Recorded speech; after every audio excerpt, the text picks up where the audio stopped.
teman-teman, balik lagi ke videoku Indah. Kali ini aku ingin bahas mengenai hemat. Jadi teman-teman pasti udah tahu kata hemat apa dan pengertiannya apa. Jadi aku nggak bahas lebih mendalam lagi. Nah, kali ini aku ingin bahas yang unik untuk teman-teman, yaitu cara hemat yang salah. Di sini aku ingin bahas mengenai 5 cara hemat yang salah. Langsung aja, check it out. Yang pertama, hemat makan bergizi. Biasanya ini adalah orang yang kerja di luar kota, kerja di luar negeri, atau intinya orang yang identik orang yang merantau. Kalian harus tahu, orang-orang yang merantau itu pasti selalu ngirimin uang ke rumah. Kebanyakan orang mengirim uang ke rumah untuk agar orang tuanya stabil di ekonominya.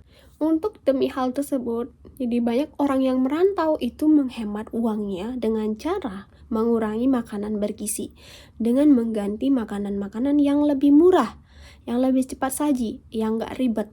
Contohnya mie, makanan yang kayak makan telur aja gitu, nggak ada makanan yang lain selain telur sama nasi gitu. Terus makan ada minuman-minuman yang penunda rasa lapar gitu ya.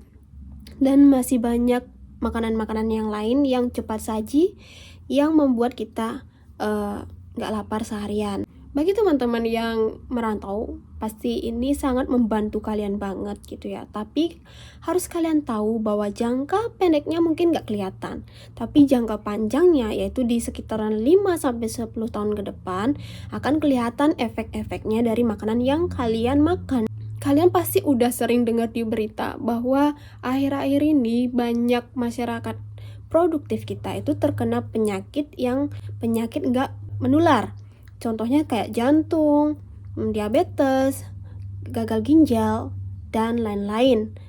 Nah, itu yang disebabkan oleh kesalahan dalam makanan. Kalian pasti udah mendengar cerita ini. Ada dari keluarga dokter yang kelas menengah, di mana untuk menekan biaya-biaya kuliahnya, dia menghemat uang makannya gitu ya. Jadi selama dia kuliah, dia menghemat uangnya dengan cara membeli makanan cepat saji, kayak membeli mie gitu ya. Setiap hari dia makanannya mie, dan mie. Sampailah dia udah menjadi dokter. Udah stabil ekonominya. Nah, saat itu terjadilah penyakit kanker gitu ya. Penyakit kanker yang stadium 4. Sangat disayangkan gitu ya. Udah jadi dokter, ternyata biaya dari uang-uang yang dia hemat malah dipakai untuk biaya kemoterapi dan biaya-biaya pengobatan kanker. Jadi bukannya nambah berhemat, tapi banyak pengeluaran. Membeli makanan mahal tapi sehat lebih baik daripada kalian membeli makanan murah tapi sakit-sakitan. Karena kalian harus tahu bahwa sakit itu lebih mahal daripada makanan sehat yang mahal ya teman-teman. Terus yang kedua, belajar skill baru. Ada orang, tipe-tipe orang yang takut membelanjakan uangnya untuk mempelajari skill baru, kayak skill bahasa Inggris gitu ya. Kalau kalian mengeluarkan uang untuk belajar skill bahasa Inggris atau skill bahasa Mandarin, sekarang kan di Cina tuh banyak teknologi yang bagus gitu ya teman-teman. Kalau kita bisa bahasa Mandarin, kita bisa kuliah di sana, kita bisa juga meningkatkan taraf ekonomi kita juga loh teman-teman. Tapi banyak orang yang takut mengeluarkan uangnya untuk mempelajari skill baru gitu ya, karena dia melihatnya di sekarang aja ya. Sekarang pengeluarannya memang banyak karena hasilnya nggak kelihatan sekarang gitu ya, karena hasilnya kelihatan di masa depan. Jadi orang-orang tersebut biasanya takut membelanjakan uangnya untuk mempelajari skill baru. Itu salah banget, karena dampaknya kan kita nih zaman makin berubah gitu. Kedepannya kita harus bersaing di zaman-zaman yang semakin berubah ini. Hingga kalau kita nggak mempunyai skill yang dibutuhkan di masa depan, kita bisa ketinggalan zaman dan kita cuma bisa jadi orang yang nonton gitu ya, penonton orang-orang yang maju. Yang ketiga, tidak bersosialisasi. Ada orang-orang yang takut keluar uangnya untuk bersosialisasi. Nah, sosialisasi ini kalau berlebihan juga nggak baik, tapi kalau sama sekali nggak bersosialisasi itu juga nggak bener. Karena hidup kita ini isinya sosialisasi juga ya teman-teman.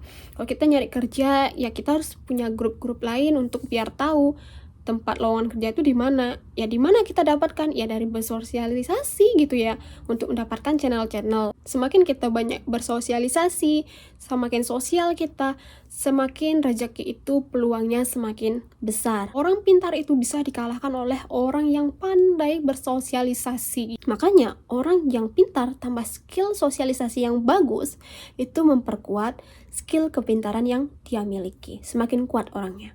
Yang keempat, fokus membeli barang murah. Jadi demi untuk berhemat, itu dia membeli barang yang murah gitu ya, tanpa melihat tingkat kualitas barangnya. Dampaknya gimana? Kalian terlalu membeli banyak barang yang sama.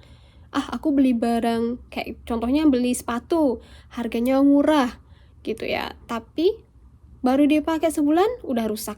Ya, ganti lagi. Beli yang murah lagi, terus ganti lagi. Beli murah lagi, beli ganti lagi. Terus seperti itu. Jadi ujung-ujungnya gimana? Boros. Membeli barang yang nggak bisa dipakai dalam waktu jangka panjang. Beli sepatu, jangan sampai hanya bisa dipakai 1 bulan. Kalau bisa dipakai dalam waktu 1 tahun, 2 tahun gitu ya. Biar kita nggak pengeluarannya cuman beli itu aja gitu. Yang kelima, mudah tertarik diskon. Beli barang diskonan itu nggak apa-apa, tapi yang masalah adalah membeli barang diskon yang nggak perlu demi berhemat. Misal, kalian itu udah punya deterjen, masih banyak deterjennya, tapi demi diskon, kalian beli lagi. Padahal uang yang kalian harusnya beli untuk beli telur gitu misalkan, jadi nggak kebeli kan. Yang hasilnya kebutuhan yang lain jadi terhambat. Ada alat make up yang diskon gitu ya. Mumpung diskon nih, aku beli aja gitu. Kapan lagi nih barang diskon, barang yang mahal ini gitu. Padahal kalian di satu sisi kalian harus membayar kuliah anak kalian. Kalian udah tertarik dengan barang diskon, akhirnya kalian gak mampu bayar uang kuliah anak kalian, misal seperti itu. Walaupun ini barang diskon, kalau kalian merasa ini gak perlu, ya jangan dibeli gitu. Kalian harus bisa menyesuaikan keperluan sama kebutuhan kalian. Dan itu adalah cara hemat yang salah buat teman-teman. Semoga ini bisa menjadi bahan pembelajaran untuk kita semua agar kita bisa lebih hemat dengan cara yang benar. Dan terima kasih udah nonton videoku sampai akhir. Semoga video ini bermanfaat untuk kalian. Dah.